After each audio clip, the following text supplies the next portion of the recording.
अस्सलाम वालेकुम एवरीवन। कैसे हैं? ठीक ठाक, सेहत तबीयत अच्छी है। आज फिर मैं हाजिर हूँ।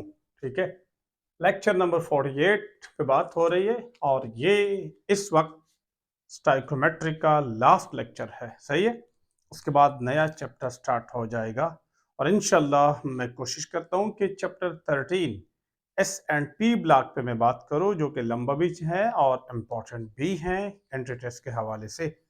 ओके, तो इसमें 3 क्वेश्चन है, इन पे बात करते हैं।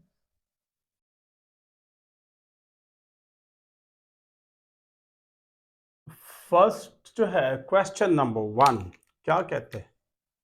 क्वेश्चन नंबर 1 कहता है, what is number of carbon atoms and 60 gram pencil containing 60% graphite.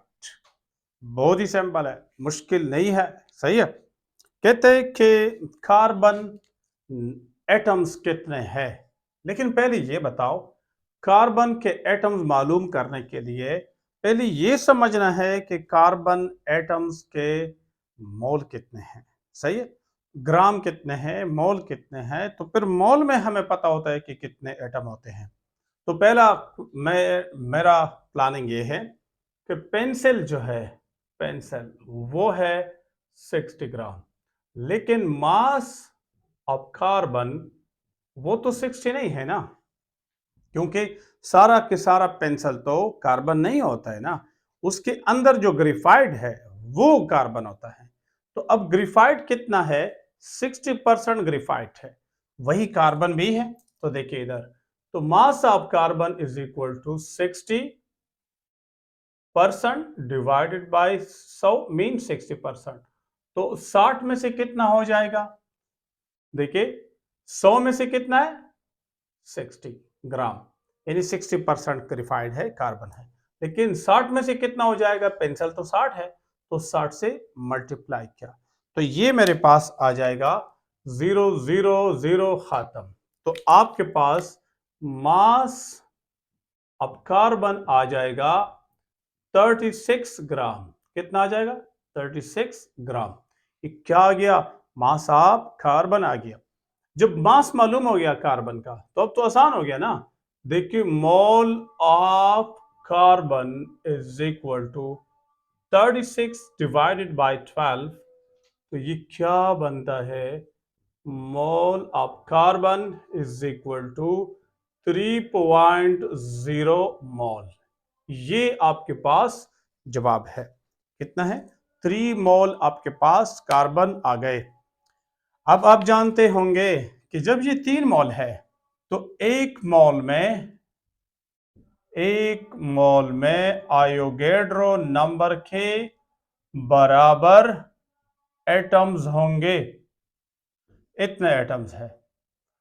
अगर एक मोल में इतने एटम्स है, तो डेफिनेटली 3 मोल में मल्टीप्लाइड हो जाएगा।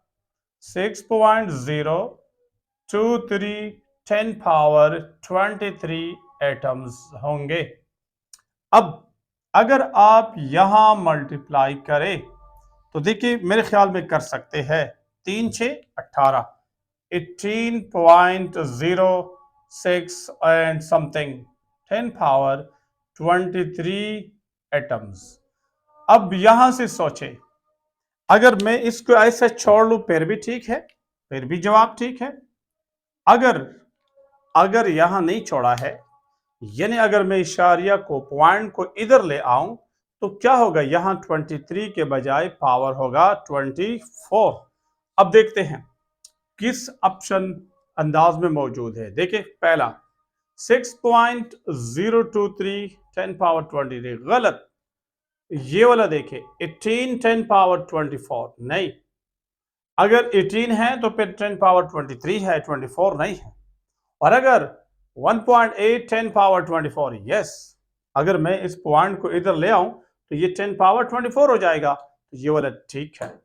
अगले पे देखें, ये 12 10 पावर 23, तो आपका जवाब ये वाला मौजूद है। ओके, तो बड़ा आसान है, मुश्किल नहीं है। आपने पहले क्या करना है, 60 ग्राम पेंसिल है, लेकिन उसमें कार्बन का कितना मास है? तो कार्बन चूंकि ग्रेफाइड है वो 60% है, तो 60 में से जो 60 ग्राम टोटल में से जो कार्बन है वो 36 आता है, क्योंकि 60 divide by 100 multiplied by 60 gram out of 60 मालूम करते हैं। तो मास मालूम हो जाएगा, मास से फिर मोल, मोल से फिर नंबर ऑफ एटम्स। ओके, ये वाला देखिए, फ्लास्क कंटेनिंग, क्वेश्चन नंबर 2 बड़ा सिंपल है। Flask containing 224 centimeter cube of CO2 at STP. The mass of the gas is, बड़ा सिंपल, नहीं है मुश्किल। देखिए, सबसे पहली बात तो ये है कि अगर 1 मोल CO2 हो, 1 मोल हो, तो वॉल्यूम कितना होगा? 22.4 डीम क्यूब होगा। मास कितना होगा? 1 मोल का मास कितना होता है? 44 ग्राम होता है। अब हमारा रिलेशन किसके बीच में है? वॉल्यूम और ग्राम, वॉल्यूम और ग्राम। लेकिन वॉल्यूम उधर आपको सेंटीमीटर क्यूब में मिला है, तो इसको सेंटीमीटर क्यूब में कन्वर्ट करो। तो जब ये सेंटीमीटर क्यूब में कन्वर्ट करते हैं तो 1000 से मल्टीप्लाई करते हैं। किससे मल्टीप्लाई करते हैं? 1000 से। तो आपके पास जब मैं 1000 से मल्टीप्लाई करूंगा तो ये 0.3 डिजिट इधर चला गया, इधर से 1 2 3। अब बिल्कुल मोटरवे है, बिल्कुल सिंपल है। देखिए, अगर मुझे दिया है 224 सेंटीमीटर क्यूब है, कितना है? 224 सेंटीमीटर क्यूब। तो मैं जब इधर से वापस 1 एंड 2 आता हूं, तो यहां से भी 1 2 आऊंगा, 1 एंड 2, तो मेरे पास जवाब आएगा, ठीक है, मेरे पास जवाब आएगा 224 सेंटीमीटर क्यूब एंड 0.44 ग्राम। अब देखो, समझो, क्या ख्याल है? आपको ये वाला दिया गया है, यस, और आपसे ये पूछा गया है, यस। अब ढूंढ ले, क्या यही जवाब मिलता है? देखिए, 440 ग्राम गलत, 44 ग्राम गलत, 0.44 ग्राम यस, आपका जवाब ये वाला है, और ये भी गलत है। तो this is all about second question. Question number third, question number third क्या कहते हैं? क्वेश्चन नंबर थर्ड कहता है, बहुत सिंपल है, compound containing lowest percentage of nitrogen by mass, जिसमें नाइट्रोजन का परसेंटेज लोवेस्ट हो। बड़ा सिंपल। देखिए, सबसे पहला ऑप्शन देखिए, अगर आप देखें नाइट्रोजन और मोलर मास, देखिए नाइट्रोजन और मोलर मास, नाइट्रोजन और मोलर मास, तो यहां से आपको अंदाजा लग सकता है। पहले ऑप्शन में देखिए, नाइट्रोजन कितना है? 14 2 28, 28 रेशो। टोटल मोलर मास कितना है? अगर ये 28 है जमा 4 32, 32 ग्राम में से 28 नाइट्रोजन है, बड़ा ज्यादा है। तो ये ए ऑप्शन में है। दूसरे ऑप्शन में, ऑप्शन बी में, ये कितना है? 14 है। 14 आउट ऑफ कितने हैं? 14 जमा 16, 30 में से 14 है, तो इससे तो कम हुआ। फिर आगे देखते हैं, इसमें देखिए, सी में देखिए, सी में नाइट्रोजन कितना है? 14 है। 14 आउट ऑफ कितना? ये देखिए, इस मॉलिक्यूल का मास 14 जमा 16 30, 14 जमा 16 30, और हाइड्रोजन 4 और 1 5 35। तो 35 में से 35 में से 14 है। थोड़ा आप डी को देखे, डी जो है, डी में नाइट्रोजन कितना है? 14 है, और कितने में है? 14 जमा 3 17, 17 में से 14 है। तो देखिए, इसमें तो नाइट्रोजन हाई है, लेकिन हमसे क्वेश्चन में पूछा है लोवेस्ट। लोवेस्ट किस में है? देखो, 35 में से 14 है। ये अगर 35 में से 14 है तो इसका मतलब है नाइट्रोजन कम है, 70 में से 28 हो जाएगा। लेकिन बाकी में देखिए, 30 में से 14 है, 60 में से 28 हो जाएगा। इसमें तो बहुत ज्यादा है, इसमें भी ज्यादा है। तो आपका लोवेस्ट ऑप्शन कौन सा आता है? सी। तो सी वाला जो है आपका करेक्ट आंसर है।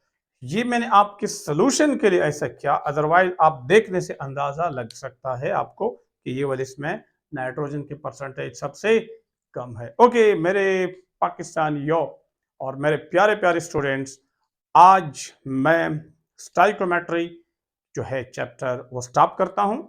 यहाँ तक काफ़ी है। मैंने बहुत सारे डिफरेंट अंदाज में, डिफरेंट एंगल्स में क्वेश्चन की। इंशाल्लाह आप मिस नहीं करेंगे इसके question through out the country.